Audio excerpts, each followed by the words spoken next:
What was the reason that decent people decided to vote for Trump, Yeah, so it's a couple including things, women, but including yeah, women too? Right. for sure, for sure. And I spent a lot of time. I really did focus my attention um, in the later days, really on college educated suburban women, because I thought that's really where the swing votes were. But even before that, I talked to all kinds of groups, but sort of focused on women because I did think that was the group that was going to move the quickest. But here's the top lines of what was going on. So number one, it was in the beginning a protest vote for a lot of people. I mean, I heard in every group, not even, and it's not even one person, but I cannot tell you, there are things when you do lots of focus groups. People are always like, yeah, but how much do you really get out of focus groups? Because don't people, are they maybe lying or, yeah, if you get a group where one person's dominant, doesn't it screw up the whole group? Like all of those things are sort of true. You are just dealing with kind of 8 or 10 people. But there are things that you hear over and over and over again that allow you to say, okay, this is a thing that was happening in the cult, like in the culture among people that they were saying to each other, because they all say it the same way or say the same things. And I would, in every group, somebody would say, I did not vote for Donald Trump. I voted against Hillary Clinton.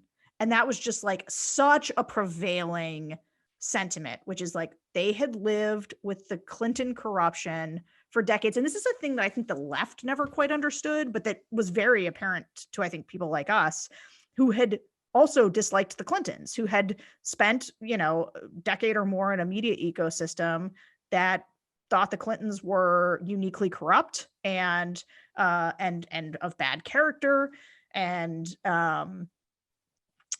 represented sort of a really gross kind of politics that was entirely utilitarian where, and this was just Hillary Clinton's turn. I mean, people just hated Hillary Clinton. And it was funny because she had sort of grown on me. And I think maybe it was because just the contrast with Trump of, okay, well, here was a woman who she had gone through the paces. She had real jobs. She did have real experience. And while there were still the parts of me that, didn't like certain elements of her politics, I also thought, that she had, I don't know, she'd kind of persevered from a pretty gross personal situation. And I think people blamed her in a way that they didn't hold Bill Clinton responsible. So I sort of warmed up to her, but man, people in the groups hated Hillary Clinton. And we know why, and we know where that was coming from. The other thing is that lots of people had watched this show. I mean, the extent to which Donald Trump, that The Apprentice was able to present to the world an image of Donald Trump as a carefully curated businessman, success story, tough decision maker. I mean, look, I think that firing Gilbert Gottfried from your reality television show is not a mark of, your astute business acumen. But a lot of people who don't exist in the business community thought that was like a very good representation of what a decisive businessman looked like. And so I would hear all the time people be like, I thought it was time for a businessman to be in charge. And then here's a third thing. So there's the show, there was the anti-Clinton sentiment. I think that